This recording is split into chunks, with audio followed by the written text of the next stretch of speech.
Welcome back to How Soccer Explains Leadership. Thanks again for being a part of the conversation. I'm Phil Dark, your host, and with me is my brother, my co-host, Paul Jobson. Paul, how you doing, man? Phil, I'm doing great. This is an awesome day to be recording. We're recording on Eclipse Day. I don't know what the Yes. official name of today is, but Yes.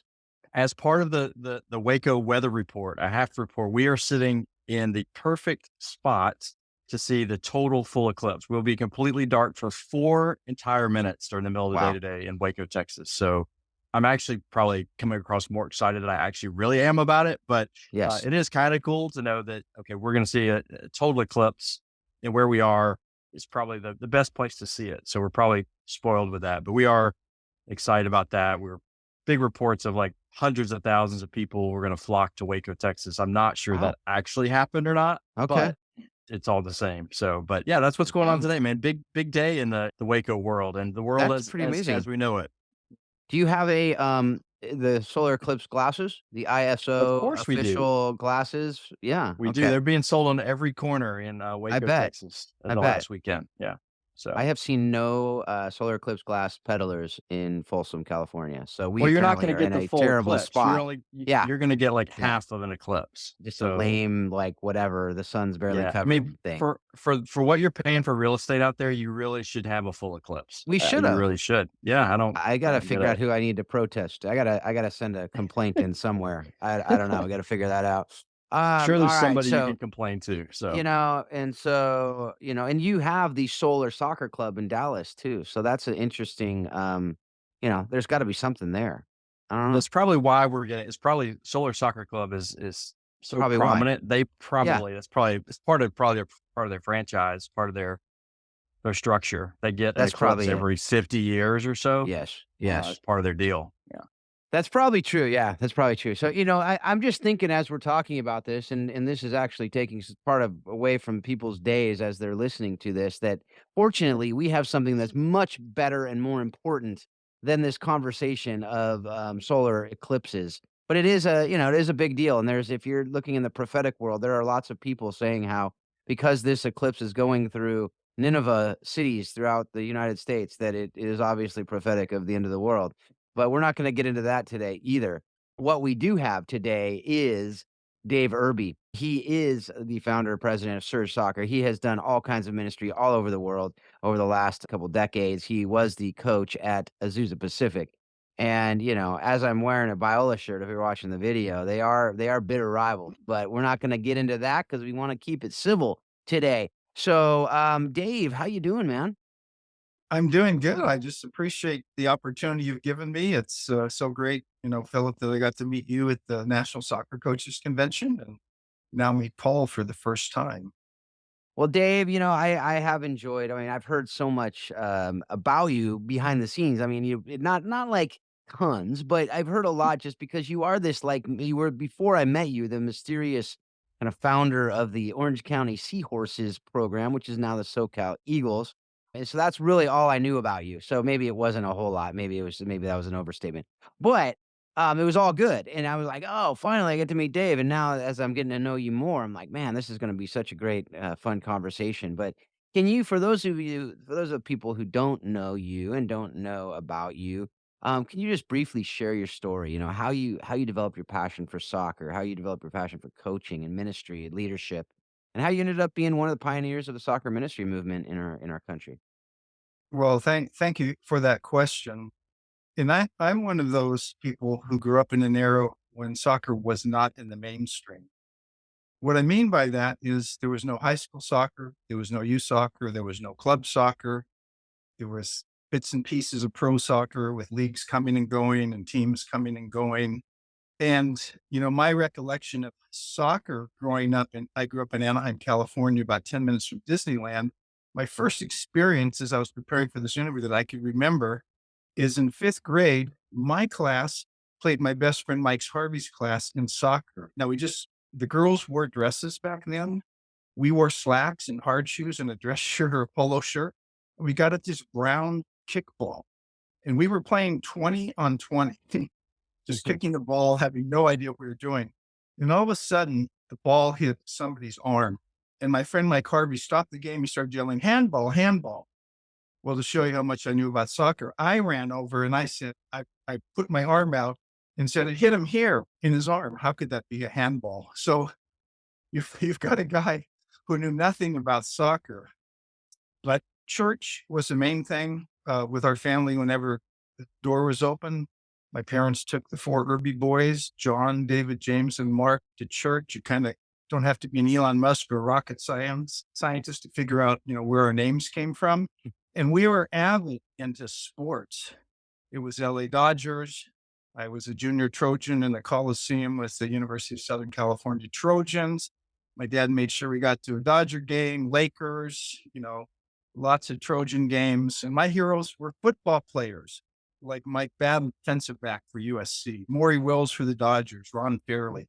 I knew nothing about soccer, except I remember one time going to Pop Warner football practice, and there was these older adults in these really short shorts kicking a ball and shouting, well, sometimes some things I wasn't supposed to say in a different language. It's this thick accent. I'm like, what is this? The interesting thing is I was growing up at Trinity, and some of my story's so weird it's hard to believe, but I'm only going to tell you the true parts, right? As a senior in high school, I walked into our church, Trinity United Presbyterian Church in Santa Ana, and my parents had been commuting from Anaheim, and that was their home church for 56 years till they passed away. They lived in the same home. But there was a poster there that said Azusa Pacific College, small Christian college. And I remember pointing at the poster and saying, I'm going to go there. Well, I went to Cypress College for a year. My girlfriend went there, and I don't know where this idea came from because I'd never played soccer and I'd never lettered in a varsity sport in high school. In fact, I grew 4 inches after high school and grew into my athletic body. But I said, do you have a soccer team?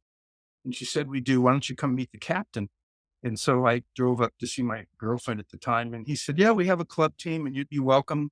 We play teams like Cal State Fullerton. We lose 10-0, but hey, and anyone's welcome. So as I got prepared to go to Azusa Pacific, they restarted men's varsity soccer, and I was at the right place at the right time. To explain what type of Christian I was at that time, some of my buddies came with me, and we had these pizza buck dollars. We go to Pizza Hut. We looked at the cafeteria food, which is way better now, but we go to Pizza Hut. And I guess we were being kind of rowdy because the manager came over and he said, he saw my friend had a logo that said Azusa Pacific College. And he said, did you guys go to Azusa Pacific College? And we said, yes. And he said, well, you guys, really?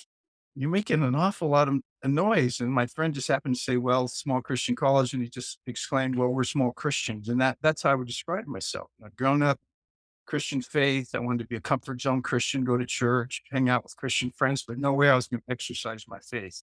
But now I started playing soccer and I fell in love with the game. I said, this is the best sport I've ever played because everyone could be the quarterback, right? Everyone got to touch the ball.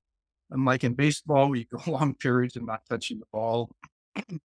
And in my senior year, I decided I wanted to be a soccer coach. So I was going to be a history major from the time I was 4 and be a history teacher like my dad. Well, now I changed to physical education, eventually got also a BA in social science, but now I wanted to be a coach. So I went over to Gladstone High School nearby, local high school, and I walked on and they said, you can be the goalkeeper coach. Well, again, this is an era when soccer is barely developing.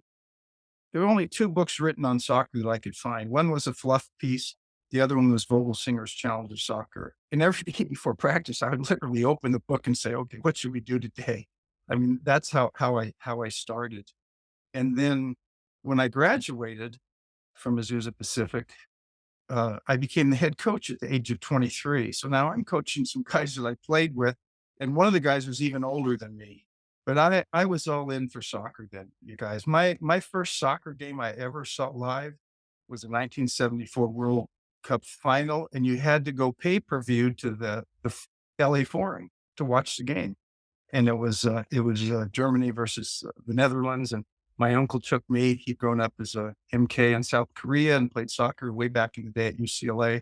And I'm just like, this is just amazing. This is truly amazing. So that really got me on my start into soccer at a late age, 19. And then I just practiced like crazy. And until I became, became a good enough player to be invited to play on a semi-pro team at the end of my playing career. But that launched me into my coaching career. Yeah, and then you got your A license, which is no, small feat. That's a lot of, certifications getting to there. Started Surge Soccer, which we're gonna get into later, as far as some really amazing stuff that you've been able to do through that. And then, started a bunch of different things ministry-wise, which I'm looking forward to getting into that part of the conversation, but I think we'll save that for a little bit later and down the road here, but that's awesome. I love hearing how it's always Paul and I talk about this all the time, just how God uses people and brings people and weaves this story because he knew beforehand, right, that you're gonna be making an impact in the world through soccer, and he got you there somehow, right? It's I just love that story. So anyway, I know Paul and I both have a lot of things in our story as well that both of us played soccer much earlier. But still, the idea of, just how these stories are woven, it's always fun to hear. And I think that just the connections that we all have through the game too. It's funny, that your first reference was a Vogel singer book. I had overlapped with Vogel singer young in my career. He'd come out to Georgia and was doing something with the Georgia Youth Soccer Convention, and my team played with him basically while he was doing Mm. demonstrations. So, and I walked away with VHS tapes with Vogel singers stuff. And anyway, so he was a big impact on the game for sure, and a pioneer in a lot of ways. So it's cool to hear his name brought up time and again. But David, before we get into really a lot of the things that you've done through the sport, tell us, what's your why? Like, why do you do what you do? What's kind of your life purpose? And I think I would start with a crisis in my life when I was 25. Here I was a rising star as a college soccer coach, and I was getting some invitations from coaches who were retiring to say, "Hey, I'm going to put you in as my lead candidate to get the job." So the soccer part was going really well, but there was this hole in my heart, and I couldn't fill it with wins. And so I eventually got to the point where I was so despondent with life, I was really questioning. Here I am. I'm getting my master's degree, as you mentioned. Thank you, Phil, for going for my A license, working my way up. But it was all about me. It was all about, even though I felt that it wasn't all about me, I just did not want to enter the faith zone as a Christian. But I came to that crisis point. I finally threw up my hands and, I was weeping and I said, "Lord, I believe, help me to believe you can straighten out the mess my life is in." And I said these three things that I had said I would never do when I was 12 years old. When I was at church one day, I said, "I'll become a missionary, go to deepest, darkest Africa and get up in front of people and speak." And the amazing about it is I really had an inferiority complex and I really didn't have confidence in myself.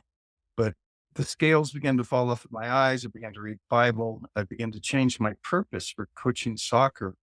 And I would say there's three things that go through my heart and my mind every day now that I committed to following Jesus, is that love your neighbor as yourself, don't judge others, and serve others. And you guys know, and everyone that's in soccer that's listening, and many will have a favorite team around the world that through the internet and through air travel, anyone in soccer is our neighbor. And that's why I've been able to go into so many different countries because a soccer ball instantly connects us. I mean, in the airport, I'm always looking, there's somebody wearing a soccer jersey and you can always strike up a conversation and develop a friendship. "Oh, you're an Arsenal fan. You're a Barcelona fan. How cool." I tell them who I'm for and they're like, "Oh, too bad, but we could still, hang out and chat." And so I've really seen how soccer connects the world. Soccer connects us with just about every country in the world. And we have a Surge Instagram, and we have people in even Iran and Indonesia and different places that are following us. So my life core is love your neighbor as yourself. Don't judge others, and then serve others. And through soccer, we actually can do that. We can serve others, starting with our players, our own fans, the referees, and into our communities and into the global community. Yeah, I love that. Marcy and I, my wife, Marcy and I, we talk about that all the time, how you can be just about anywhere and you just roll out a soccer ball and, the walls come down.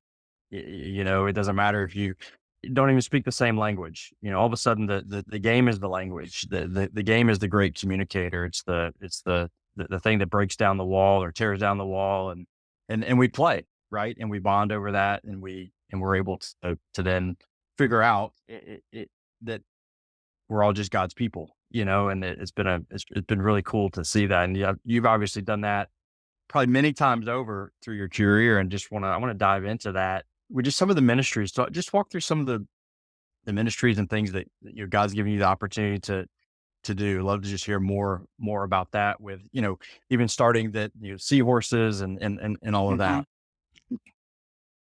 that. I think, I hope that people, when they finish the conversation, the takeaway will be something that can encourage them in their own life, not what I've done, but that a kid who had never played soccer can go and travel the world as a soccer coach and ambassador for Christ. And that's because I stepped into the faith zone. Without faith, it's impossible to please him. What I realize, he wants to bless us spiritually, not necessarily financially, not necessarily with fame and fortune. And so as I was coaching at Azusa Pacific, how it all began for me, but one of my players said, at Easter vacation, we go down to Mexicali, Mexico, and would you like to bring the soccer team? Well, this is where I had that conversation with the Lord. And now I was saying, Lord, I just want to do whatever you want. I had no idea. I didn't have a 5-year plan, a 1-year plan, a 1-day plan. I'm open now. I was living my life and I kept building up disappointment, depression, discouragement. And now I was excited. And I didn't have control of anything in my life as far as that's concerned. So we took the men's soccer team. We played in a men's prison and we played in a boys' prison and we played on a dirt field covered with broken glass. And on that field with the dirt and the broken glass, our sideline were the people. When the ball hit somebody, you knew it was out of bounds. There's dogs running across the field. And at halftime, we called the people in, and through interpreters, we just shared how much Jesus loves us. He has a plan for us, no matter what our circumstances. And I said, wow, this is amazing. And we went in the boys' prison, and I asked the interpreters why the boys are here. And they said, most of them are here because no one cares about them. So I was open now. My heart was broken, and that's taking us to orphanages and those kind of places now around the world. So the key is take a baby step, and that's what I did. And I didn't know after that what was going to happen, but now I was open. So right before MAI and the Seahorses, I was the first soccer coach for Sports Life Ministries in Tacoma, Washington. We had a full-time soccer team, and that was the next step. And the step after that was then to become the first full-time staff member for Missionary Athletes International. And along the way, of course, I kept coaching. I coached, of course, first at Azusa Pacific University, then at Christ College Irvine, then Concordia Irvine, Corbin University in Salem, but also club, in high school as one of those guys trying to make ends meet, living as now a faith, soccer coach, raising support, and then coaching part-time. But what's happened is the Lord has given us amazing opportunities to go to Uganda after Idi Amin had destroyed the country through the Civil War. And we took a team, the Seahorse team, and we played a series of matches preaching reconciliation through Christ. And I don't really know what we did. I'll know when we get to heaven, but we were obedient. And now instead of running from God and having fear control my life, it's like, let's go to the hardest places we can go. And we played those matches and we visited the schools, and we visited schools where Idi Amin's soldiers had lined up the school children and then shot a few of them just to keep fear running rampant throughout the country. The complete opposite of what we believe, the love of God. We saw how when we played those matches under armed guard, the people came out and they wanted to meet us and they wanted to hear the message and they wanted hope. And then, from there, we've continued that journey. The next time was Sudan, of all places, during the longest running, many other trips to other places, but I've just given you a few of the highlights, hopefully quickly. But the president of Sudan invited us to bring a Christian soccer team to play the national team. And this is during I started to say the longest ongoing civil war in African history at that point. Osama bin Laden had been living in Khartoum where we were going to play. He was gone now. But when And you know how guys are. We're talking before the broadcast. I was saying, well, I can say something that I think's funny, and my sons will laugh. My daughter and my wife will roll their eyes. They don't think I'm funny, but we were guys being guys. We had to write goodbye letters when we were in Mozambique to our loved ones in case we didn't return. Mm. And any of us that wanted to opt out of the trip then could opt out. And none of the guys did. But we wrote those goodbye letters and we wept. I wept. I had to keep turning away as the tears flowed, realizing that I might leave my parents, my brothers, my wife, and my 3 kids behind. And my wife knew that when she took me to the airport that day and we said goodbye. But I had gone from running from Christ to wanting to serve him in whatever way possible.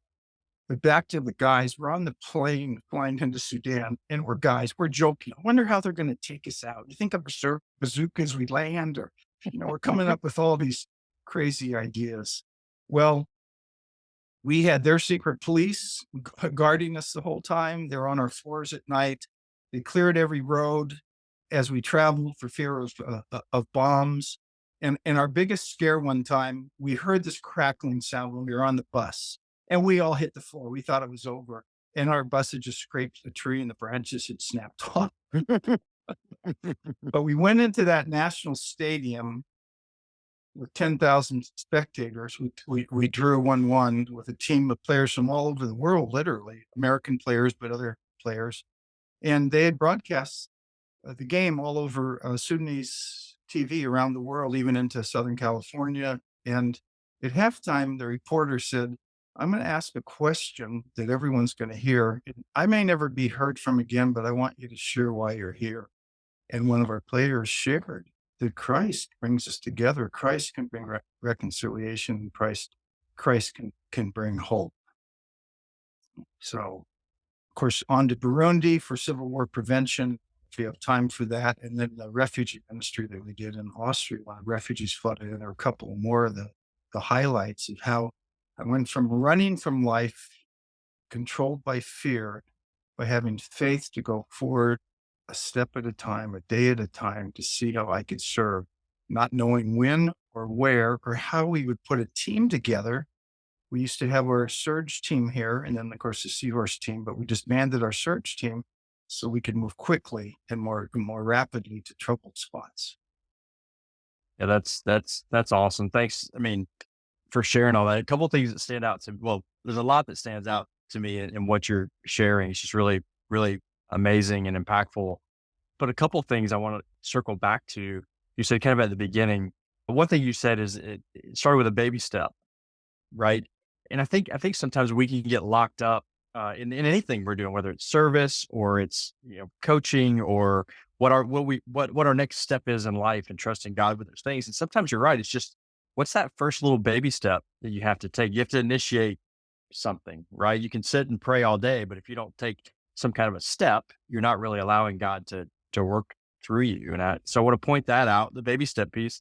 And then I love what you said too. I don't know if you even know if you said it or not, but earlier you said, I'm not even sure what we did. Maybe we'll find out when we get to heaven. I think that's a very powerful statement, because I think sometimes we want to know the result of what we're doing. We want to know, what's the immediate impact? What did we do? Sometimes people ask, hey, what did you do? What happened? What was the impact? What was it? And I think there's so much value in what you said. There's like, we may not know till we get to heaven. But if we're doing it because we want to know what the impact is, I think we're doing it for the wrong reason. Would you agree with that? Like, take me through that, because I think that's a really important thing. Is we talk about people in service, is that, when you support people in service, hey, we're just going to do what God's calling us to do. Let God take care of the result or the impact. Maybe talk a little bit about that through your ministry and your perspective of being in service. Yeah, thanks, Paul. And I'm talking to coaches here, right? We're coaches. We organize, we control.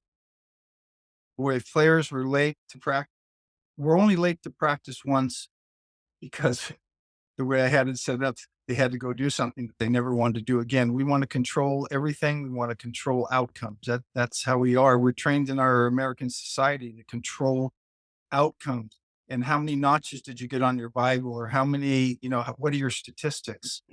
And I just felt like, as I dive more and more into the scriptures, that just wasn't what I was supposed to do. In fact, some of the guys I worked with said, we have to have a 5-year plan. You know what? I'm not against a 5-year plan as long as we say, if the Lord wills, we'll do this, this, and this. But what I learned through this is God doesn't, he's controlling the outcome. He's in charge.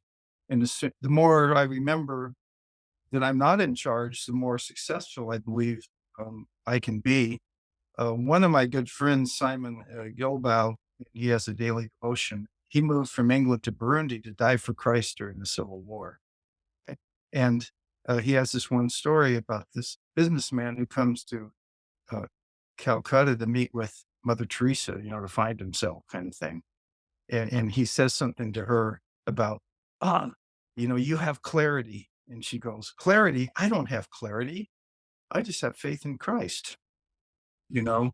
And so I might have gotten distracted. I hope I answered your question, but it's just about, there's things that we don't and we can't control. And we need to just trust God for. We've trusted God for our finances. I mean, when my wife and I married, well, she had stars in her eyes. I was 31. She was 23 and a half. And here I have my master's degree and my A license, and I'm earning $500 a month on base support.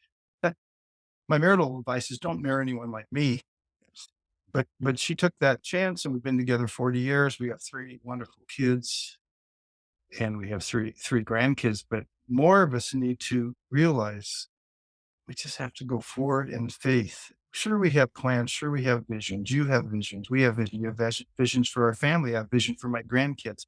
And even though my 6-year-old grandson is named Beckham, I did not name him. Everybody thinks I named him, but I didn't. And I don't care if he plays soccer or baseball. In fact, I told my son, don't have him play soccer. Way too much pressure for a kid with the first name of Beckham.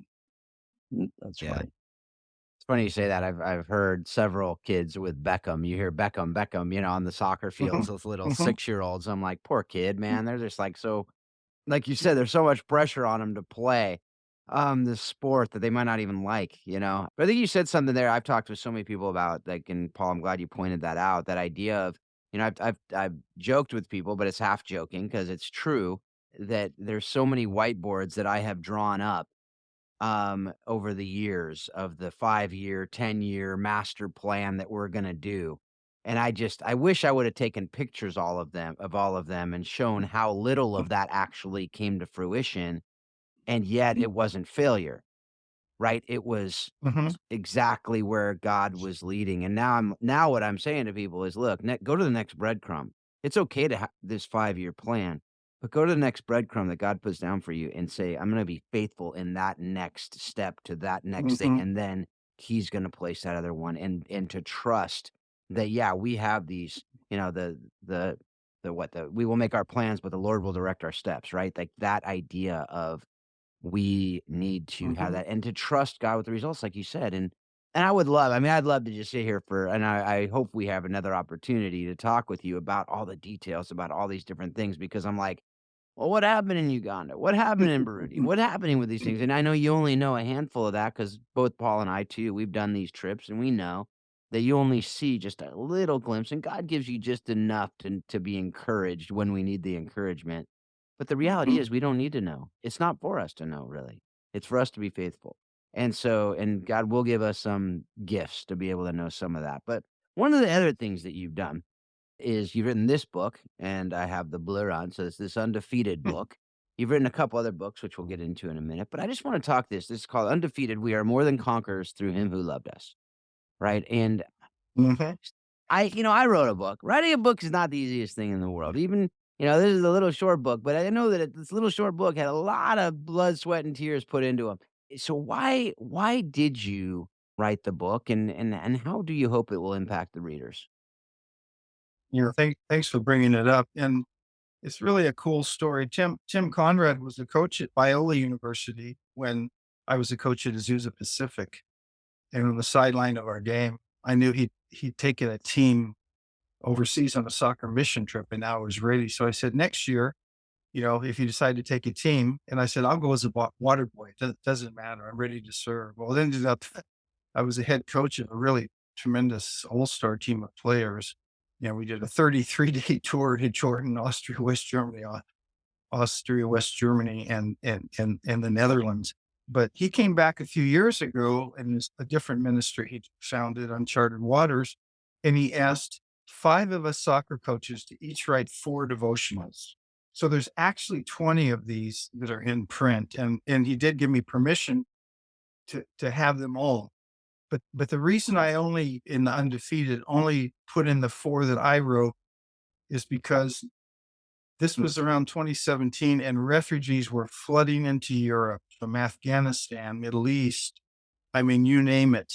And at one time in Vienna, we had 11 Christian soccer players who graduated from different universities, living in Vienna and playing on Austrian teams and doing ministry. By the time the refugees came flooding in by trains, one of them was still there, and he'd go meet the trains.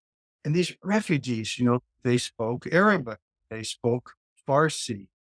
And so, try to keep the story short, but one of his friends had played baseball saw the impact of soccer ministry. He moved to Salzburg because he wanted to do some kind of ministry, and he was a barista at Starbucks right at that point.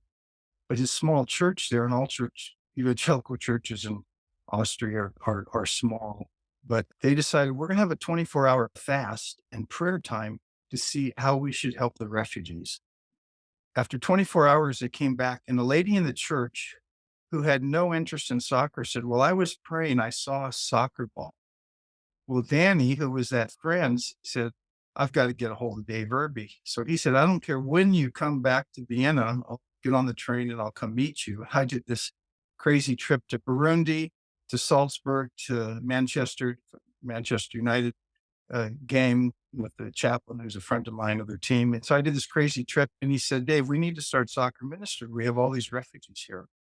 And so for the next 3 or 4 years, I went to Salzburg repeatedly. We organized soccer leagues, we organized soccer teams. Some of the refugees even came to dinners at the church. And what we realized is most of them, they're not really going to want to take a Bible if we give it to them, even though they believe in Jesus. But they were open now because their lives have been destroyed. So that's what led me to put the 4 stories I wrote into this book form. And as you showed the cover of Mineiro, the famous Brazilian player, he went to Burundi with us on that mission trip. But I put those 4 stories, and we had people translate them. So this particular one that you mentioned, it's in English, German, Arabic, and Farsi. So after a big soccer tournament that we had, we autographed and we handed these out to the players so they could read these stories in their own language. And they would read inspirational stories in here, about the Manchester United plane crash, and then later what happened and the other ones that are in there. Just the 4 right now. But so something that we'd say, here's a gift and it's in your language. Yeah, it's really cool what you do there too, and I just want you to real quickly just, you just use the Ed Milson one, story, but you take the story and it's like a 2, 3 page story that then leads to a biblical, how it portrays biblical truths, right? And so, there's Ed Milson, then you then juxtapose it with Peter's story and Peter's life. Can you just quickly tell that, I mean, I hope people get this book because it is cool. And I'd also, all those translations are in this one Mhm. copy, right? So you don't have to go, oh, I need to go get the Farsi copy, or I need to go get Mhm. whatever copy.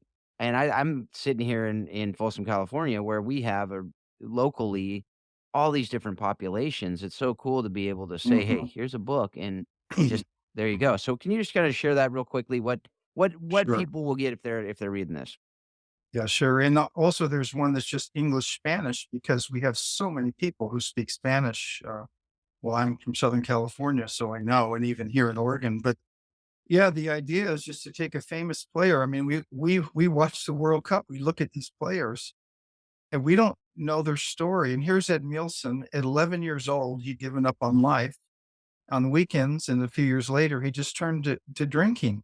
And he allowed external pressures from poverty, growing up in poverty, to destroy him from the inside. But while he was doing that, he was still going to the soccer club, and his soccer club had a Bible study. And one day he decided to go, and he heard how Jesus Christ could change his life. So his story is about what we all experience. We all have external pressures. And some people turn to alcohol, like Ed Nielsen. Others turn to drugs, whatever it might be. It's a story that's relatable because we have external pressures, and he showed how he handled it and how despondent and discouraged in that Bible study and learning about Jesus' love then changed his life. And then, of course, as you mentioned, it's coupled with a Bible study or about Peter. We think of St. Peter, we think of Peter the rock. But what did he do when was threatened externally? Weren't you one of his disciples? And he denied Christ 3 times. And so he allowed the external pressure, and he became destroyed on the inside. But the amazing part about that, and I know we'll talk more about my coaching philosophy, but it's helped me in the way I coach players. You think about Peter, how many greater failures are there than that? And then what did Jesus say to him? Peter, do you love me? Feed my sheep. He didn't yell at him. He didn't scream at him. The goalie lets the goal in. What does the coach do? He screams at him from the sideline. One of the greatest failures, and Jesus showed him love. And of course, I forgot to mention with Ed Nielsen, he went on then to become, a famous national team player for Brazil in the World Cup. And I'm not saying everyone that's the answer. We're going to become rich, famous, successful, but we're going to have that internal piece. And it infected Ed Nielsen. And then Peter went out and, went crazy for Jesus and shared Christ to the end of his death, which is, most people think it was pretty torturous. Yeah, for sure. Yeah, so it's a really cool thing, and, is this book on Amazon? How are you able to get the book? Yeah, thanks. And so all three of the books that I've written are on Amazon. This one, and then the sports ministry textbook and the children's book as well. That can be got. They're on Amazon.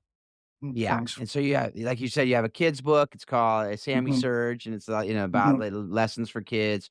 Sports ministry book. We'll have all the links to all those on Well, the thank show you. notes for this, so Mhm, you can mhm. definitely check those out, folks. And I strongly encourage you. This really, they're easy, they're simple.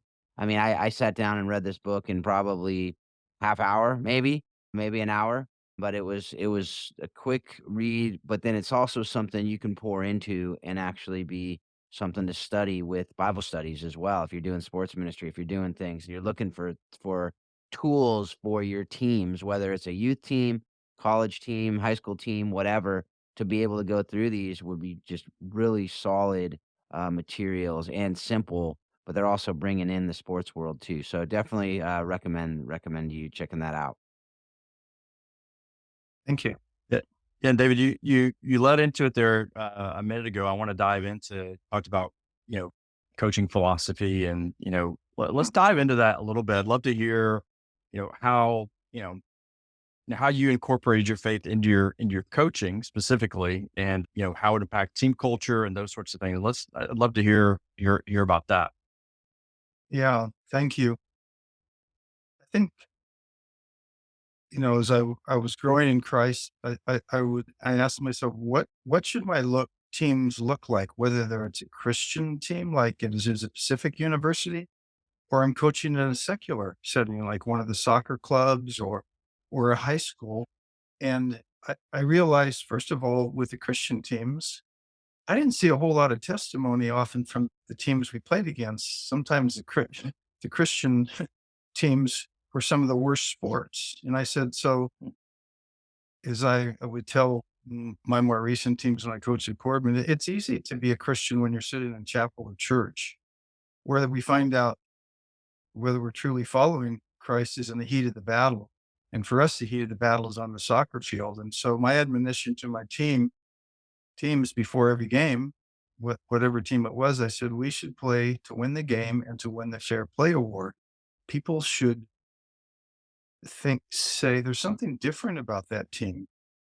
And that was forged in many ways. I can remember going to an 11-year-old girls' youth soccer team when the ball went out of bounds. 5 players ran over, threw their arms up, and screamed, "Our ball," even when it clearly wasn't. And I said, I don't think that's what I, as a Christian, should be teaching. I don't think I should be teaching fake diving, or this gamesmanship that we see. I don't see where we have a testimony. And so to me, fair play. And with our mascot, Sammy Surge, on our website and in his book, there's a little chapter on that. And so for me, we give everything, no matter what the score is, right?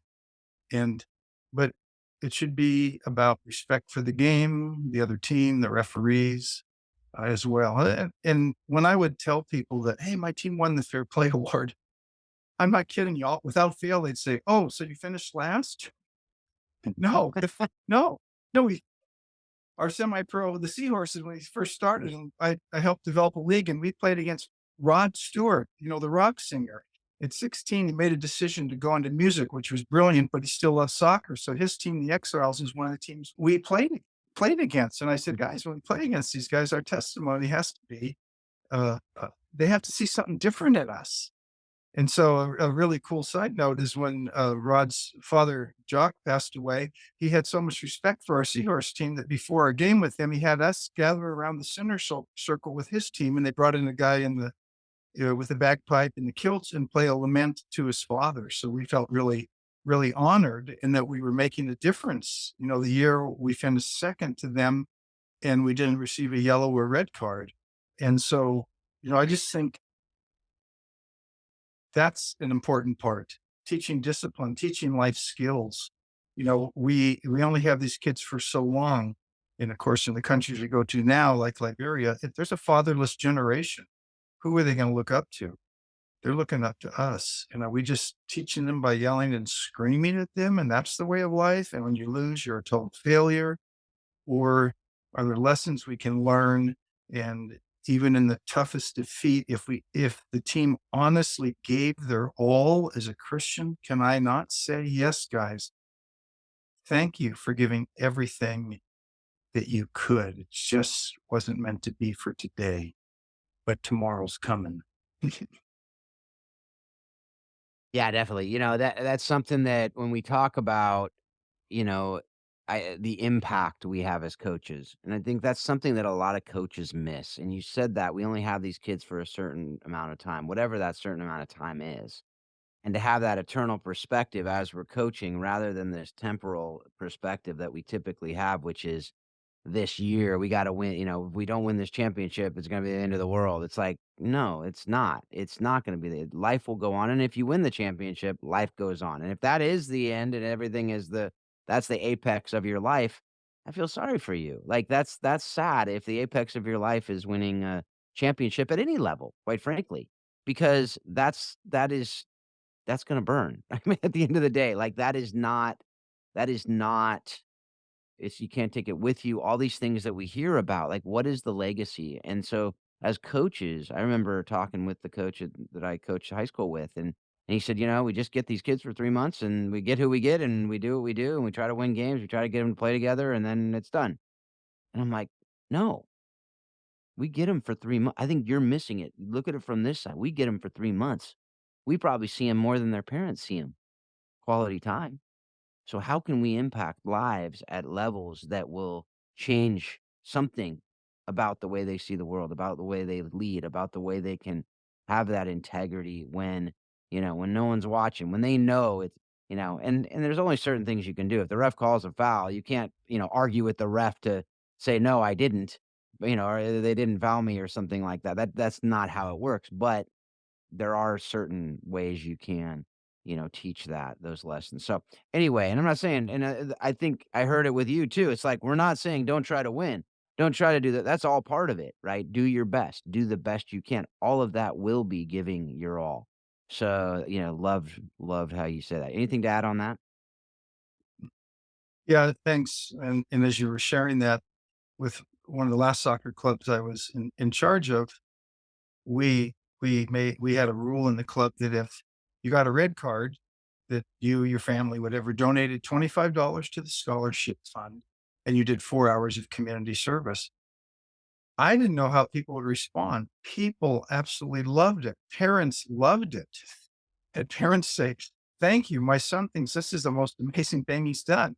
And I would say, well, don't get more red cards to do it. But, I would tell my last main youth soccer gig was a youth team with LA Galaxy in Orange County. My wife stayed here in Salem. I lived down there and coached the Seahorses first, came back, a few years ago, and then coached with the Galaxy. But I would tell them that, we don't want to get yellow and red cards because we have to sit out of games. And Spain is a great example of sportsmanship when we think about it. They didn't finish last in 2010 World Cup. They won the World Cup and they won the Fair Play Award.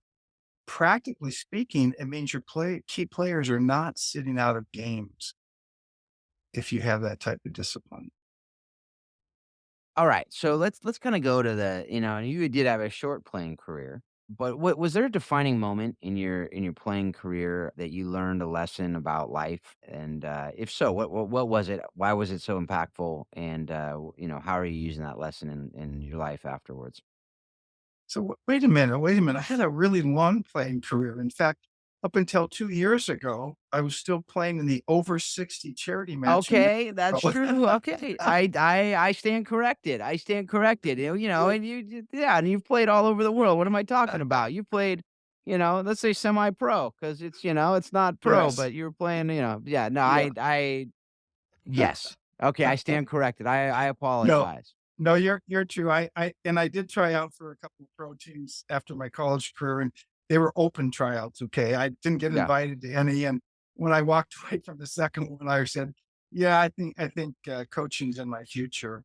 And I would say, at Azusa Pacific, I was the engine room guy. I started every game of my 4 years except for one game when I was injured. But I was the kind of guy there or later when I played, I didn't get paid playing semi-pro, seriously. I mean, I was happy to play, but some guys did. But shoot, I just had a what happened? Oh, playing career. Yeah. I was the guy, if I wasn't in the game, the coach might go, something's missing. But he never thought it was me, even though it might have been, you know. So my one of my claims to fame as a player, and then I'll weave it into a question you asked, is at 21, I went for my national license. And as Paul has already mentioned, we both grew up learning from Vogelsinger's A Challenge of Soccer. My first college coach, who loved dearly, he said, I haven't coached that much. I don't know that much about soccer, but we're going to learn and grow together. I'd have gone through a brick wall for him, but I didn't learn much about soccer playing. And then I went to the C license and was like, oh my gosh, this is amazing. I mean, all these things that I'm learning about soccer and from these great minds. And, to get your license, I don't know how it is then, but you had to play and prove that you could play. Now you think about it, football coaches, you don't go to a football seminar and put on the pads, right?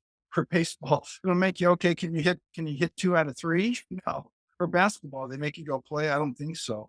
I never went to one. But so here we are with all these, top coaches across the country sitting there. You have the C's versus the B licenses, the B versus the A, and the A versus the C. And again, I was that guy. I never made all league or anything in college.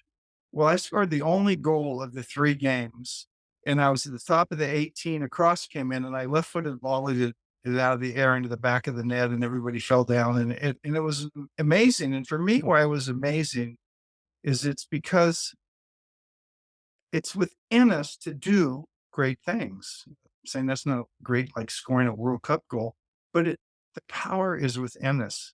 In Ephesians 3:20, now unto him who's able to do exceedingly abundantly beyond whatever we hope or ask, according to the power that works within us. And each of us is made to, in some way, whether it's just doing a great job working with orphans or coaching high school soccer, but each of us, there's that power. And scoring that goal reminded me, wow, I'm never going to be mentioned as a great soccer player or a great soccer coach, but I got to have that great moment to remind me that every one of us can have great moments, whatever it is to be. That's that's great. I love that. And I think you, as a coach, you've impacted obviously a ton of players and people through your career as a coach. Was there a coach that stood out to you that was a major impact on you that you look back now and go, okay, that's kind of why I am, or in how I do things? Was there a coach that stands out to you? And I mentioned my first coach, and of course, he was inspirational, but I didn't. And again, as Philip rightly said, I didn't really have a long career as a real player, and that's so true. And there's just a reminder again that God can use anyone, even the guy who wasn't, you know, a famous soccer player. The ones that really impacted me, in I will just say briefly, when I went for my B license, Othar Oziander, who had in our national, he was a waiter and he was our national team coach. Eventually, coached the LA Galaxy, but just the spirit he brought to teaching us. The other one in that same was Jay Hoffman. And I have to say, sadly, even at the national coaching schools, there's some coaches who really weren't, I'm not sure why they were there, or, they weren't, didn't seem to have the motivation, kind of seemed burned out, but not Jay Hoffman. Much as he coached, he brought his game when he came to teach us at those at the A refresher courses I went to. He brought his A game. But I think who really also impacted me was Franz Hoek. And I only was with him briefly. And Franz Hoek, for those who don't know him, has been the goalkeeper assistant coach to Louis van Gaal at Barcelona, Bayern Munich, Manchester United. But when I met him, he was with Van Gaal at Ajax, and that was 1995. They won the Dutch championship, the European championship, then they went to Japan and beat the Brazilian team to win the world championship. So they came down to Southern California on holiday, and I got asked because I'd taken youth teams to Holland, and of course they were Holland and Netherlands, and that organizer of those tournaments knew Franz, Louis, and all of them, and said, "Will you set up a soccer seminar for them at your university campus?" Which was Concordia, or I don't know if it was Christ College, and so I did. But the thing was, I did a really bad job, and I didn't get very many players there. Here we had these famous coaches, but still, we were still developing in soccer then. And so one of the things I learned from Franz is a second chance. They gave me a second chance the next year to do it again. They didn't have to do anything with me. They could have just said, "You were terrible," and go away. But I got a second chance, and I believe that helped me in my coaching. You want to give players a second chance as well. But the other thing, a couple things he taught me, is he said they did everything together as a team when they were at Ajax. And I don't mean they lived together, but they went golfing together. They went to the movies together. And it just really made me realize the importance of, it's kind of like community in the Christian church, right? Where we have small groups so you can get to know people. But he taught me that how important that was. And the third lesson he taught me is that everyone's important. I was getting ready to go see the Derby, Manchester City, Manchester United, because my good friend John Boyer is a chaplain for Manchester United. He said, "Hey, if you can get here, I got a ticket for you." So, and Franz through social media saw I was coming. He said, "Hey, I want to meet with you." He doesn't need to meet with Dave Irby. Franz is here. I'm here. And so the Man U team's at the Lowry Hotel, the night before the game. And Franz says, "When the meetings are done, I'll come and meet you for coffee." He didn't need to spend time with me. And it just reminds, it's another lesson, the same one that Jesus teaches us. Everyone's valuable. Everyone's important. And we can make a difference in our players' lives, the fans' lives, the referees' lives, hope in the community. And so those were really, just snippets of the coaches who impacted me, and I'm grateful for. Yeah, that's so valuable. Just that time, right? It's time invested. It's community. It's culture. I love all that.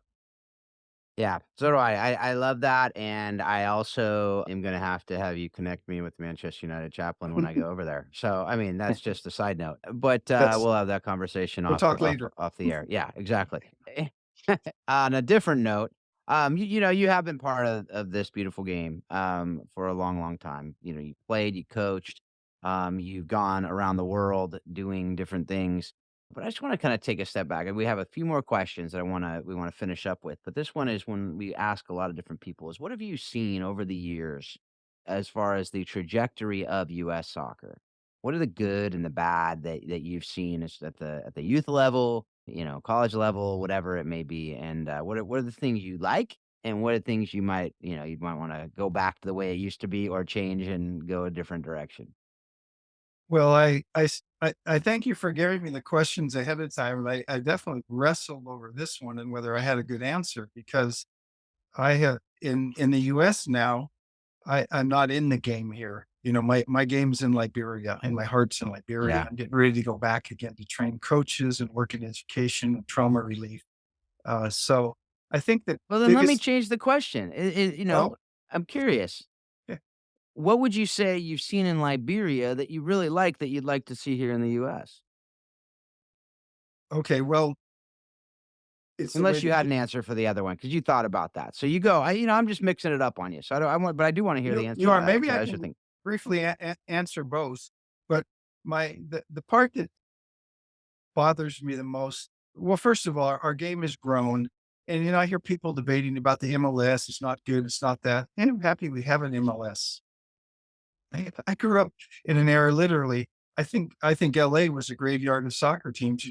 The LA Skyhawks, you root for this other team, and they would disappear. The leagues would disappear. North American Soccer League. I got to see play. I got to see the greats Yep. like Johan Cruyff and Trevor Francis, all those guys. But the leagues disappeared. So I'm thankful for the Major League Soccer that we have it and we have a stable league. It also helps, I think, the league to some stability uh, in the youth.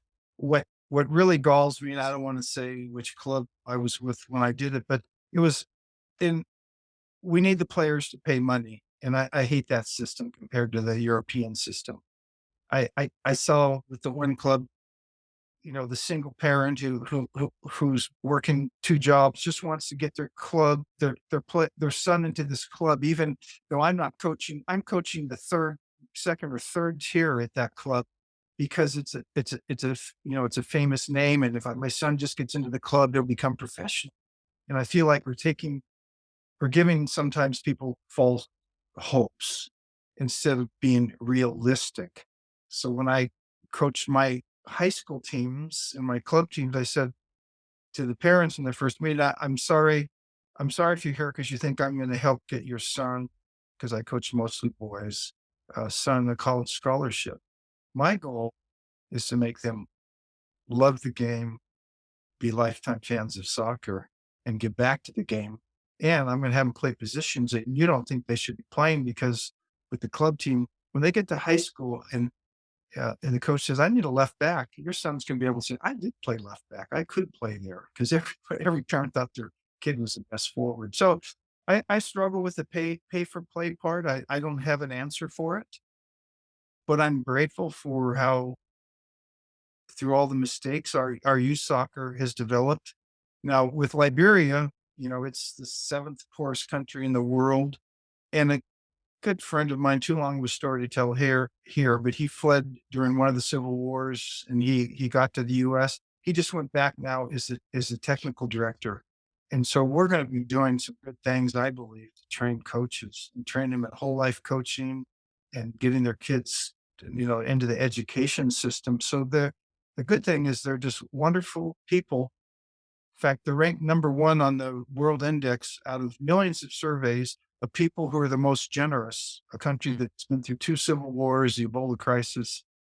The average person lives on $1.27 or something a day, but they would give you the shirt off their back. So they're very giving.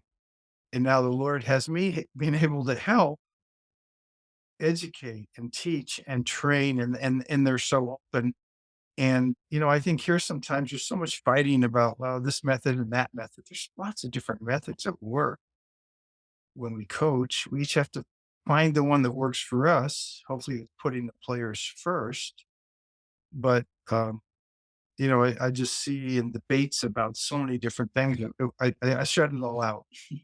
Yeah, for sure. No, that's great. And we have had this the second, folks. If you remember, George Blamo is from Liberia, and we had him on the show a long time A ago. good friend. Long Yeah. time ago, Yeah. yeah. So, and Yeah. the whole life coaching that you talked about, we talked about that on Mhm. that show as well. So, Mhm. folks, go back and listen. That's a good reminder. Go back and listen. We got a lot of great things in this Mhm. show way back in the annals of it. So, yeah, love that conversation. I actually was able to connect with George at a conference in Houston, unbeknownst to Oh. both of us. We both showed up at Mhm. this event together right after the interview. It was great. So, anyway, I love the small world we are in, and that I look forward to seeing how we can we can actually do some of this cool work together here in the future.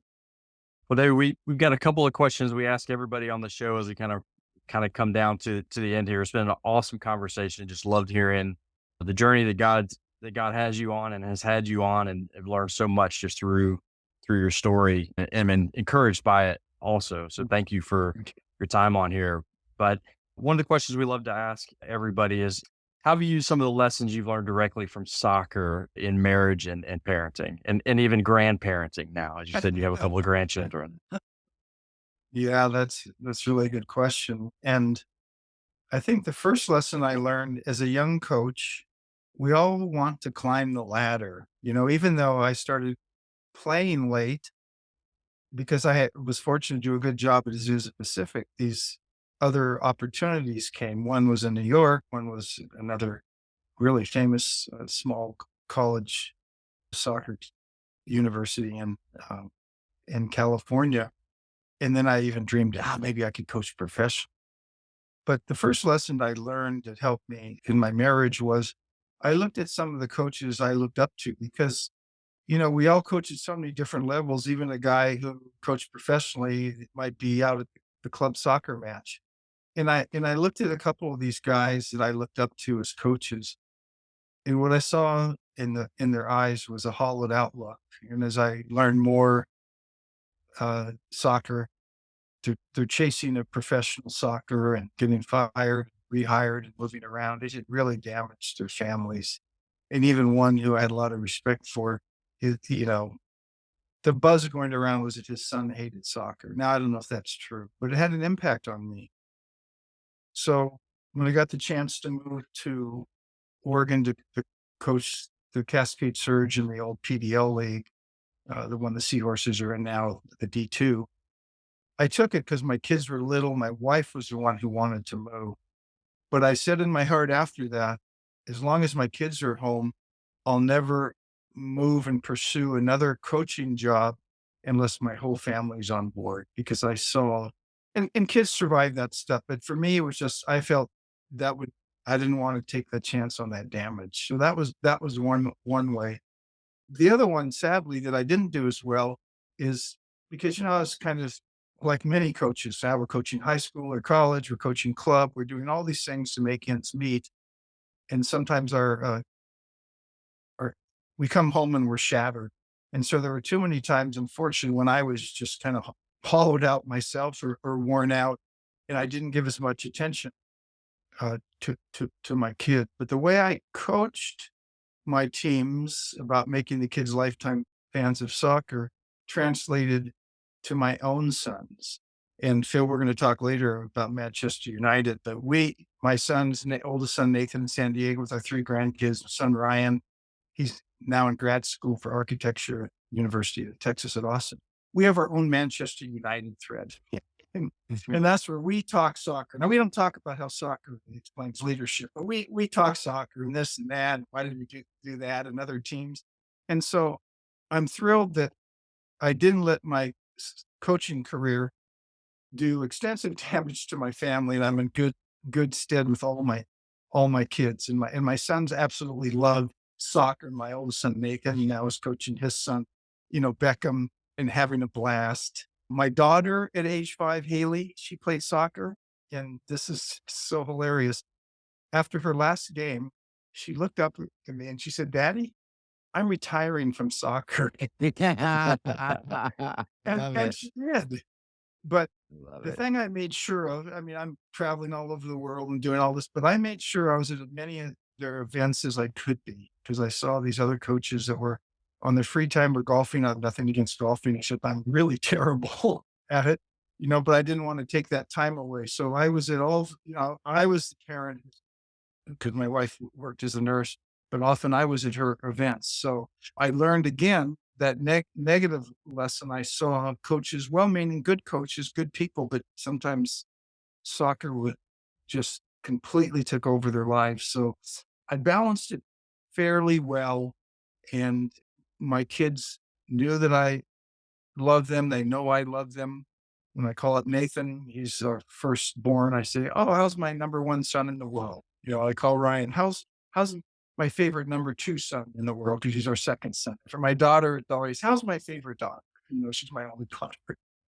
And we've had some great experiences because of soccer, going to youth tournaments, traveling. Nathan's been to Africa as a kid. They've been to youth tournaments in Europe. So I did learn some lessons from other coaches that helped me, I think, be a better parent than I might have been. Well, hopefully we've all learned some of those lessons that have helped us in our marriage and parenting. No, Mhm. we've talked a lot about some really great ones over the course of the show.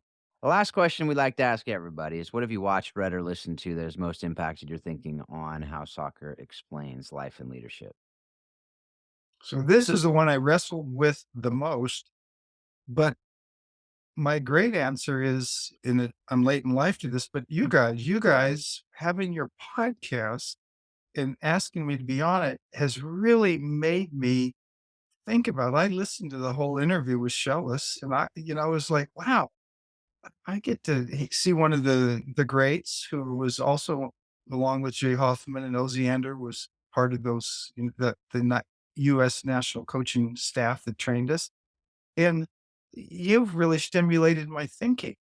And what you've also done is made me realize is I went through all the coaching schools and I don't remember much talk about leadership. I remember talking about X's and O's and man-to-man marking like Paul used so well at Baylor, and I used in my early coaching. We were taught to use man-to-man marking with the sweeper, all that kind of stuff.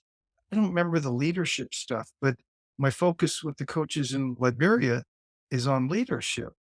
And you made me think that through again is about how we truly are leaders and that you help encourage me that I've been on the right path with the whole life coaching and placing, player and the player's development over screaming about winning or screaming every time a player makes a mistake. That you can actually use Christ and Christian principles and servant leadership in our coaching, and people will, they will respond when we do that. So most of my leadership books are not soccer related. The leadership secrets of Billy Graham, which many people don't know that much, but one of the key principles is building the team. You guys are a team. I like your email to me, Phil, about being teammates, or being part. We're part of the team to build better soccer players, better coaches, and better leaders too, right? This all, as you said, this all translates not just into soccer, but it all translates into life. Yeah, I love that. And I was thinking maybe your thread with the boys needs to include soccer and leadership now. So just throwing it out there for you. But yeah, no, and I appreciate that. That's so encouraging. And I'm assuming I can speak for Paul in saying that's very encouraging to both of us because Yeah. we love doing this selfishly. Like we just love having these conversations, like learning a ton from guys like you and Shellis and others, so many others, George, who we talked about earlier. I mean, every episode, like we're taking stuff from them and it's amazing. And so we're hoping that other people like yourself are learning as well, right alongside, because it'd be worth it for me just to have these conversations. But what really excites me is how God uses these conversations to help others, right? And that's I know what you're doing with the work that you're doing around the world as well. And so to be able to go deep with people, so that others can learn from that, and also get people thinking. What I love hearing from guests too is, I've really never thought about this stuff this way. And to be able to even encourage the coaches that we're coaching to be able to think about these deeper so that they can incorporate that into the coaching that they're doing as well. So anyway, I appreciate that. Thank you so much for taking the time for this conversation. Thank you for all that you're doing around the world. I mean, we just scratched the surface of so many of the things you're doing. And I mean, even as you're like, yeah, we're kind of doing civil war prevention in Burundi if we have time. Like, I mean, that's like a whole episode in itself, no doubt, of that whole conversation. So I look forward to sitting down with you, sharing a meal someday, and being able to talk about more of this stuff and how we can do stuff together. So thank you so much, Dave. Thank you guys. And we haven't scratched the surface with Philip, what we were doing with orphans as well, which is near and dear to my heart. But, I appreciate you guys giving me this opportunity. And yeah, I'm grateful. My goal is every day to learn, just keep learning, be a lifetime learner. That's it. I don't have a bucket list of places. Of course, I've been everywhere. No, not really, but I've been, but yeah, I always want to get back to Austria. I love Austria. It's my favorite place to go. But yeah, I just want to keep learning and growing and be a good grandpa. No kidding. No kidding. All right. Well, thank you. Thank you, folks, for being a part of the show. Thank you for engaging the conversation, and hopefully, you're taking this stuff and using it in your life. If you want to learn more about Warrior Way, Paul is sporting the Warrior Way shirt and hat today. So, if you want to learn more about that, you can. We'll have that on the show notes as well, along with all the other things we talked about throughout the day today. If you want to learn more about coaching the bigger game or Providence World, that Dave had mentioned a little bit about the work we're doing with orphan and vulnerable kids around the world, you can check that out the show notes as well. But as always, folks, we hope that you're taking what you're learning from this show and you're using it to be a better coach, a better player, a better parent, a better spouse, better leader, better in all that you do. And continually remind yourself that soccer does explain life and leadership. Thanks a lot. Have a great couple weeks.